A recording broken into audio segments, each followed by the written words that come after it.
Hello my friends, HM here. Russia is going to lose their biggest arms supplier, and they're also going to lose their biggest customer for Russian weapons. And both of these things will help Ukraine win the war over Russia. So that's why my followers on this channel should pay attention to this video, although I know you want to hear more stuff about Ukraine. This video will talk about the latest news from this Iranian-Israeli war, but more importantly it will talk about the game plan for how to topple the Ayatollah regime, because I think I know a couple of the most important elements in that game plan. If you think that sounds interesting, keep watching. Now, in my last video, which is this thumbnail you can see here, I only got 1,000 views, which is not a lot for my channel. I have had 80,000 views when I talk about Ukraine and the battles that's going on there. But if I talk about something else, it doesn't get a lot of attention. But I did get more than $100 from you guys who viewed it, and you also viewed it for quite a long time. So thank you for those who are also supporting me that way. My plan for this channel is to get into a routine where I make like 2 videos per week and then grow my channel that way. And I hope you'll support me in my journey there and get subscribed. With that said, let's get to it. Let me start by explaining how the Israeli-Iranian war will help Ukraine in their war with Russia. In order to explain how this war will help Ukraine, we need to understand what Israel's objective with this war is. And we can get an impression of that by this meeting that was recently held in the Oval Office between Netanyahu, the head of Israel, and Donald Trump. Here Netanyahu says, "What we are doing now will change the Middle East and the world." He cannot change the Middle East and the world unless there is regime change in Iran. If they're just bombing for a few weeks and then the bombing stops, then nothing has changed. The regime will still be there. Most of the weapons factories that Iran has will still be there. He will have changed nothing. I follow a couple of Israeli channels on YouTube and Twitter accounts and so forth to get an inside knowledge of what the Israelis are talking about. And they are all talking about regime change. They're not talking about just removing the nuclear arms production facilities in Iran and also the weapons factories. No, in order to do that thoroughly, they need regime change. Now, normally when we talk about regime change, we think about the situation where United States invaded Iraq and also invaded Afghanistan, and then they stayed there for years, spent trillions of dollars trying to make these societies function, and it all failed miserably, and the United States lost a lot of people. So forget about this kind of regime change. It doesn't work. It will never work. If you want to bring regime change, it has to come from within. The people who live in these countries need to rise up against the current regime and then topple it and replace it with a new regime. That's how you bring about regime change. And in Iran's case, there are these Ayatollahs who are controlling this country thoroughly. They have lots of arms, and they have suppressed every group that could rebel against them. There is a little bit of armed opposition here and there, but it's not something that can threaten the Iranian regime. So what do I talk about when I say the Israelis want regime change? Well, I'm talking about a long-term plan for systematically weakening the Ayatollah and their regimes by taking away their income, oil and gas exports, weapons exports, killing their leaders repeatedly again and again through a whole year, or maybe for 2 years or 3 years going, because Israel has plenty of time. As long as they get the support from the United States, they can keep at it. What else can we do? Well, we can destroy all their weapons factories, something you just cannot do in a few weeks. Also, there are these nuclear facilities. Some of them are buried like very deep below the ground. They can destroy some of these bunkers, but there are a couple of bunkers that I think that not even the United States have the ability to destroy unless you put boots on the ground. And there's no way you can put boots on the ground unless the Iranian regime is drastically weakened. Israel also needs to take out the existing weapons that Iran have, both Navy, Air Force, air defense systems, but in particular the rocket forces that Iran have. And this is exactly the type of weapons that would otherwise have been exported to Russia and then used on Ukrainian cities. I have an interview with a US retired general that has a lot more to say about that. Now, when I bring clips from either Fox News or CNN, I'm either accused of being a radical right-winger or radical left-winger in my comment section. I'm neither, I'm a centrist. But this interview here is with General Keane, that is a retired general that I respect because he always has interesting information, and also I like his opinions and his takes on wars that he's interviewed about. So let's watch it. Brian? Yep, within 2 weeks. So let's bring in General Jack Keane, Griff. He's retired four-star general, Institute of Study of Wars, a must-read every day. General, your thoughts, first off, on the decrease in the number of ballistic missiles that Iran's been sending to Israel. Are they running out? Yeah, they definitely are. I mean, it started on the 14th, and if you just look at it in 24-hour periods, 200 on the 14th, then 105 the next day, then 65 the next day, then 35, then 30, and now I think in the last 24 hours we're down to single digits. So there's no doubt that I think they are withdrawing some missiles and don't intend to use them in the event that the United States attacks, and they may be thinking of retaliation against us. That's a possibility. But there's no doubt that two things are happening. The Israelis are destroying their mobile missile launchers, and that's a tough target. About 70? Yeah, they started with 320, and they got more than half of them gone. They've hit their ballistic missile stockpiles.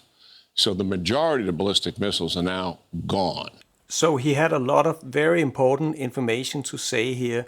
He said that Israel was first attacked with 200 ballistic missiles per day at the beginning of this war, and now it's down to single digits. He also said that the number of launchers, that is a big truck that carry one rocket, and by the way, these rockets are 20-ton heavy, and they have very large warheads. Well, I'll be back to that in a moment. He said that the number of launchers was going from 320 that Iran had at the beginning of this conflict, and now it's less than half of these launchers are back.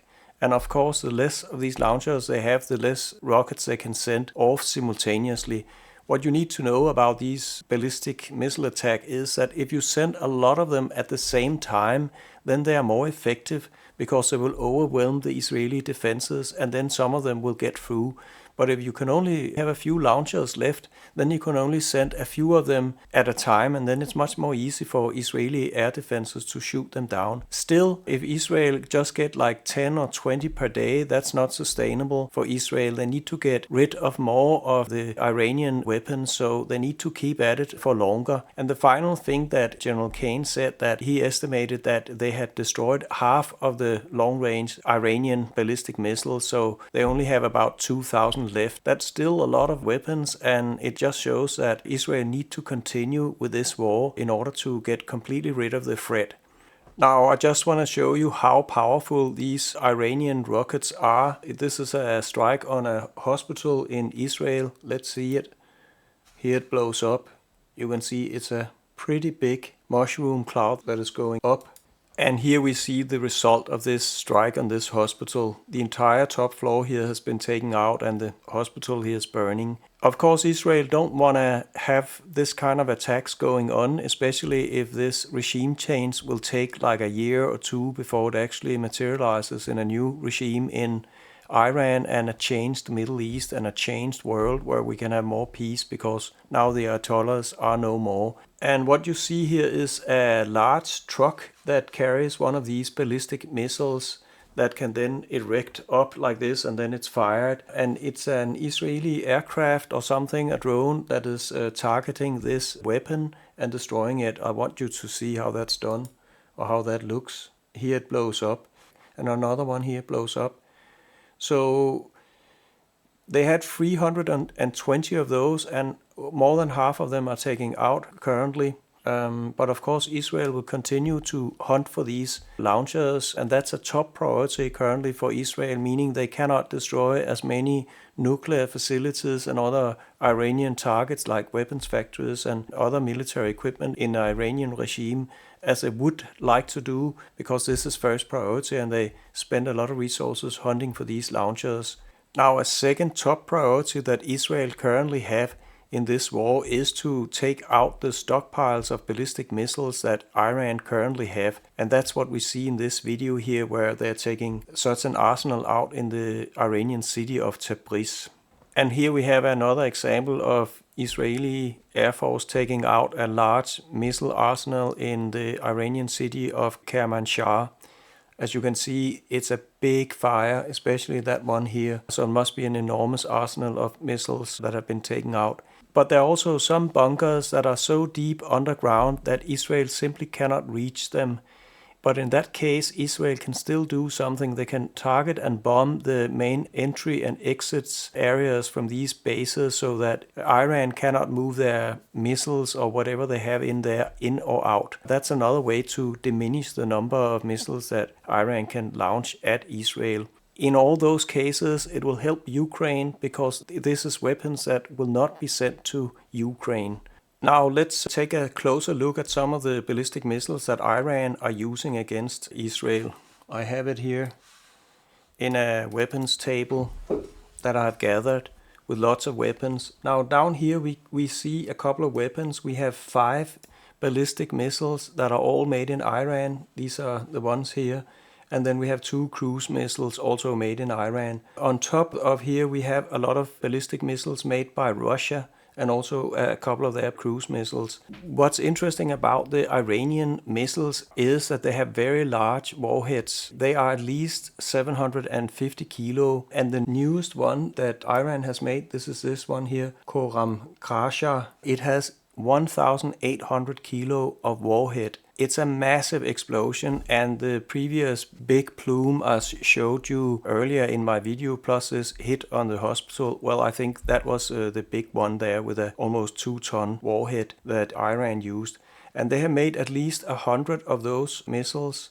And also what you can see is that they are heavy-duty weapons. The takeoff weight of these missiles is 20 ton. Over here you can see it's 17.5 ton, then 19 ton, 19 ton, 20 ton, and then 24 ton at the start weight. The heavy weight of these warheads is actually unusual. If you look at all the Russian missiles, they are typically 500 kilos, so much smaller. That's not so much for a conventional warhead, but of course it's plenty for a nuclear warhead that many of these missiles were built to carry. But now with the Ukraine war, they're putting conventional explosives in their missiles because they know they can't use nuclear warheads on Ukraine. And also I think that Iran has intended to be able to battle Israel also with non-nuclear warheads because Israel themselves are nuclear armed, so targeting Israel with a nuclear weapon would be suicide. Then Israel would have no other choice but to eliminate all of Iran's population, and they can do that because also in this table I have the Israeli weapons. They have this Jericho-free ICBMs, which is a missile that can fly almost 12,000 kilometers. It can pretty much reach any place on the planet, and it's nuclear armed. It has a warhead weight of 1,300 kilo.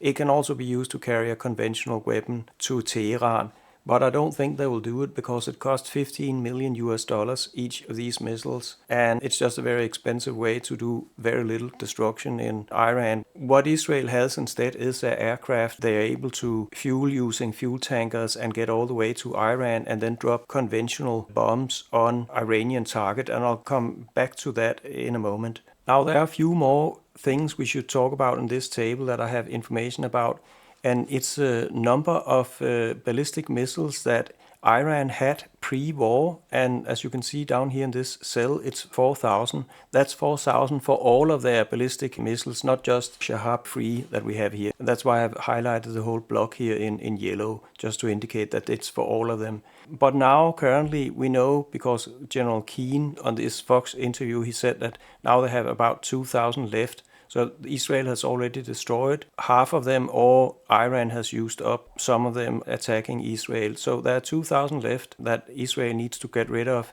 But even more importantly, Iran is now on the cusp of being able to make 3,300 new missiles per year. That would mean 10,000 new missiles in just 3 years. Let's say it's 10,000 of this one with 2 ton of explosives in it. It's probably only half of that would be that weapon, and then the other half will be 750 kilo.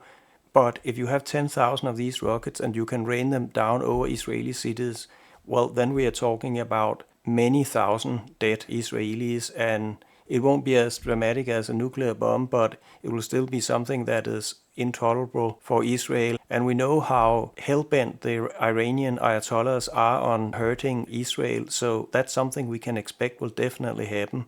And it also explains why Israel have to go to war with Iran before Iran gets this capability, either the nuclear weapons or the capability to launch tens of thousands of heavy-duty missiles with conventional warhead at Israel. But let me get back to the weapons that Israel have that can force regime change in Iran if they keep at it for long enough time for a rebel army to be able to organize itself and also gather the weapons they need to attack the Iranian regime. Here we have the F-35 fighter jets, and I have listed some weapons that can be fired from that fighter jet that Israel have. Many of these weapons can also be launched from the F-16 that Israel also got. And I also believe they got the F-15 fighter jet. But anyway, I have gathered the Israeli weapons that are used currently by Israel against Iran. At the beginning of the attack, in the first few days when Israel was attacking Iran, all of Iran's air defenses was intact, and was very important that Israel started to bomb the radar stations so they could take these radars out and diminish the effectiveness of their air defenses. And they did that by using a couple of missiles here that Israel has made. I believe it's Rafael who's building them, a large Israeli weapons manufacturer. They use this Rampage ballistic air-to-ground missile. It's a $1 million missile. It has a range here of 250 kilometers, and it flies 2,000 kilometers per hour. So they could shoot this missile from far away from the Iranian air defenses in order to knock out these Iranian air defenses. They also have another missile here. It's called Rock. It's also an air-to-ground ballistic missile, and it flies 300 kilometers and at a speed of 3,000 kilometers per hour. And then they have a third missile called Air LoRa. That's an Israeli air-to-ground ballistic missile. It's also coming in a ground-to-ground version, but that doesn't matter. They haven't used that here. That one has a range of 430 kilometers. But as you can see, these missiles are quite expensive there. It's 1 million, 2 million, and 3 million a piece. Plus, Israel don't have a lot of them. I have over here how many do they have in active service. I estimate they have more than 500 of the first one and then over 500 of the next one. And then of this Air LoRa missile, because it's so new, it started production in June 24. They only have like over 50 of those in active service. I made an estimate that Israel is attacking Iran with 200 attack aircraft that are each carrying 2 missiles or bombs, and they're doing 2 rounds per day. That's 800 strikes they can make per day. Now, you will easily use up the entire stock of missiles that Israel have to do long-range attack. So what can Israel do in order to keep attacking Iran? Because, quite frankly, if you need to get rid of all of Iran's weapons production, all of their weapons depots and existing weapon systems, a lot of things, you need to have like tens of thousands of precision bombs that you can drop on these targets. And yes, it will take many, many months to drop all this stuff.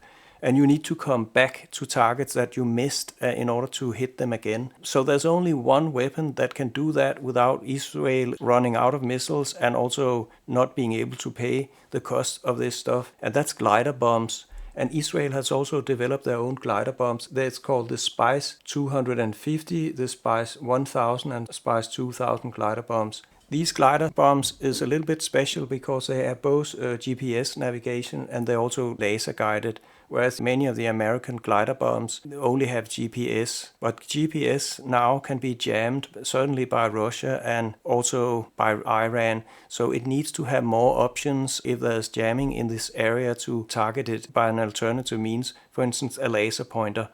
And really all weapons, because I have this weapons table I'm gathering with more than 300 weapons, I've become kind of an expert in what weapons that exist and also how they develop over time. One of the things I have noticed is that newer weapons, they get more and more ability to find their target and to see their target. So you put more and more systems into the same warhead that enable them to be operated day and night and under different weather conditions. You don't need another weapon for that. You can use the same weapon for all kind of conditions because it has built in all of these things. So that's what's special about the Israeli glider bombs. Also, somehow Israel has made them glide longer. They have 60 kilometers range, the simple ones. That's twice as much as the American glider bombs. If I compare with US weapons that are similar, then they're not as good as the Israeli weapons. I can also tell you, Israel is the only country in the world that has been allowed by the Americans when the US are selling them aircraft, then Israel will make modifications to them so they just get better than what the Americans originally had exported to Israel. And then in some cases, the United States are importing these modified Israeli aircraft from US weapons back into the US because they're so good that the US Army also wants them. So Trump is saying that the US weapons is the best in the world and nothing can beat it, but well, there's Israel and they're actually doing quite amazing weapons. And glider bombs is one of them.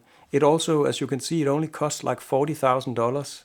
That's just so much less than those millions of dollars and these rocket-powered bombs that I just mentioned here above cost. You can make like 1,000 of these for $40 million. You can make 10,000 for $400 million. Israel can easily do that, and then it's affordable.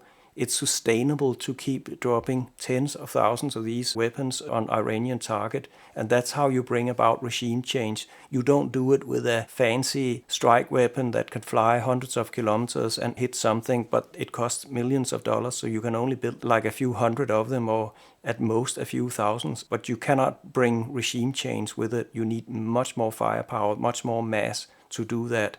By the way, this table here, you can download it for your own use by following the link below my video. Now, I spent hundreds of hours gathering all this data, so if you can spare a donation, if you have some use of this table, I'd appreciate it.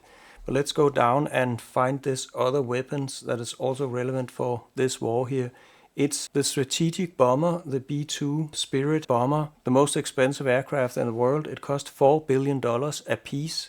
The US have 20 of them, as you can see here, and it can drop a very large bomb, the largest bomb in the world. It's called the MOP, or Massive Ordnance Penetrator, that costs $3.5 million, but it's a 12.3 ton heavy bomb with 2 tons of explosives in it. The rest is steel that protects these explosives so they don't detonate prematurely, because the idea is to drop this bomb from high up, say 10 kilometers up, and then it basically falls towards the ground and have so much kinetic energy that it can penetrate up to 60 meters down into the ground and then explode. It could be used to target many of the Iranian bunkers that are hiding machines that are making nuclear material.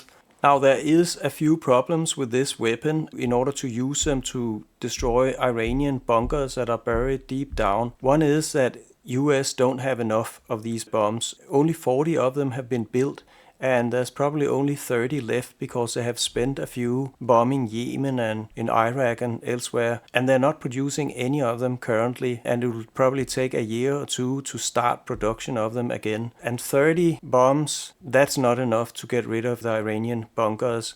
But I think they should try it and do it because, they have made them, and now the war is going on, and it will be helpful for Israel to have at least a few of Iran's bunkers taken out, if they can be taken out.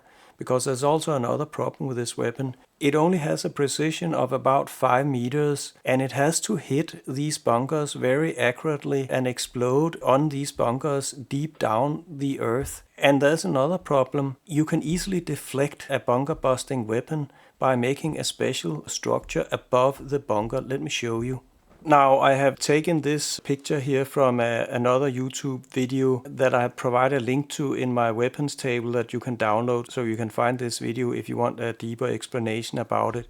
But what they explain, these guys here, who are some old guys who know something about bunkers, is that you can build a diamond structure of hardened concrete, and then you can put them in tunnels above your bunkers that you want to protect against attack from bunker busters. Then what will happen here is this projectile that you see here is the bunker busting weapon. It comes down vertically and it will hit one of these diamond structures, and then of course you can see there will be air here on this side, and then there'll be concrete, a lot of concrete on this side, and then that means it will be pushed to the right, and then the bomb will simply continue at an angle away from the bunker below. The bunker below, you should imagine that that's below this structure here. That's how easy it is to deflect these weapons. And if Iran has bored some tunnels with these diamond-shaped concrete structures in them, well, then they can deflect these bunker-busting weapons. So it's just to say that I'm skeptical that it will have big results and that it will actually achieve what they want to achieve with these bunker-busting weapons. It's not a solution. What is a solution is boots on the ground, but Israel cannot possibly put boots on the ground under the current conditions where the regime is strong and have large forces that could fight against an Israeli commando force and basically overwhelm them because they don't have any heavy weapons. They would have air superiority, they have Israeli aircraft overhead, but also how would they get out again? You cannot fly a helicopter from Israel to Iran, that's not possible. They cannot be air-fueled. What is possible is you destabilize the whole regime. You have some areas in Iran that is controlled by a rebel army where Israel can deliver weapons to these rebels using an airbase, fly weapons into them. And in return, of course, Israel will be able to use these airbases to make raids with helicopters and special forces onto places in Iran that have these bunkers with this nuclear machinery that they need to destroy. And then they take that ground with special troops and air superiority from above, while the regime is weakened and have to fight all around in Iran. That's possible. But again, this is a long plan. Netanyahu said in the first opening hours of this war that this is going to take a couple of weeks. But he's not telling the truth here. He very well knows that this is going to take probably a few years. And that's just how it is with wars. There are no easy solutions. It's really hard. Some of the latest that is happening is that the US military are moving lots of forces into the Middle East. One of the more interesting is that they just moved 6 of these B-2 stealth bombers that are just talked about within striking distance of Iran. But they have also moved lots of fighter jets and also air fuel tankers that would be needed to fuel these fighter jets in order to attack deep into Iran. And let's see a map of all the bases that US have in this region. I have this map here. It is Reuters who's making this map, mapping the conflict between Israel and Iran. This is all the facilities that the US military operates from: air, naval, army, and joint bases. And you can see it's the Arab Peninsula here is dotted with US bases. So all these bases are now being more or less filled up with extra aircraft and capacity ready to strike Iran. So I do believe that the US will enter the war on the side of Israel anytime now, really, or just a few days. Now, one of the things you have to do in order to bring regime change is to deprive the regime of income that they can use to pay their soldiers and keep the regime together. And of course, Iran are exporting oil. And I just asked ChatGPT how much oil do they export. They actually only export about 1.6 million barrels per day. I thought it was more, but it's still about $41 billion per year in income for the regime. And it's quite easy to stop that income for Israel. They just have to drop a few bombs on such an oil terminal here. Let's blow that up a little bit. So there's a pier with some oil pipelines that goes out, and then there's an oil tanker at the end here that is being filled up with oil. You put a bomb on this pier, and Iran will not be able to export oil from their country. And they only have a few of these piers to fill up oil tankers because they don't need more for their export. It's very easy to take these piers out and prevent Iran from exporting oil for, say, 6 months, where they repair this pier and then they can bomb it again. Israel can just bomb this one so that can be easily rebuilt, so that when the new regime takes over, well, they will have their oil back and running so the country can make some money for the new regime quickly, because Israel is not really interested in destroying the country. They are interested in getting rid of the weapons that the current regime have so that a new regime can take over. Another way to block the income from Iran's current regime is to stop the natural gas export to other countries, and also look that up in ChatGPT. So ChatGPT gave me this list of countries that are buying natural gas or liquid natural gas from Iran. I looked up the total value of this. It's only actually about $4 billion per year, so it's only 1/10 of the value of the oil export. But as you can see here, they export something to Iraq and Turkey, and Azerbaijan is almost nothing, then a little bit to Armenia, and then Pakistan is getting it from liquefied natural gas, so that's shipped into Pakistan, and then also Afghanistan and Bangladesh. Again, all the liquid natural gas, again, that uses a pier to a tanker in the water that then is filled with liquid natural gas, and Israel can put a bomb on that pier and that will end that export. And these pipelines that are going into Iraq and Turkey and Armenia, they can also just be bombed on the pipeline. And these pipelines can easily be fixed. And that's good because then the next regime will be able to fix it and get the income flowing again. And then there's a final thing that I think Israel should do. They could do that right away. That is to bomb the National Bank of Iran, where they print the money so that they can't just go to the National Bank and print some money and then use that money to pay their soldiers and other people to keep the regime going. Bomb that printing press. Now, they can still be paid through the banking system, but of course Israel should also bomb the data centers that are handling the electronic payments for regime people. They have to do that as well. If people don't get paid, they are not as loyal as if they are paid, and that's one way Israel has to destabilize the regime and bring about regime change. I hope you thought that my video here was good. If you thought so, give me a like, get subscribed, and if you really liked it, bring a donation. With that, I only have one thing to say, and that is have a great life in freedom and democracy. Goodbye.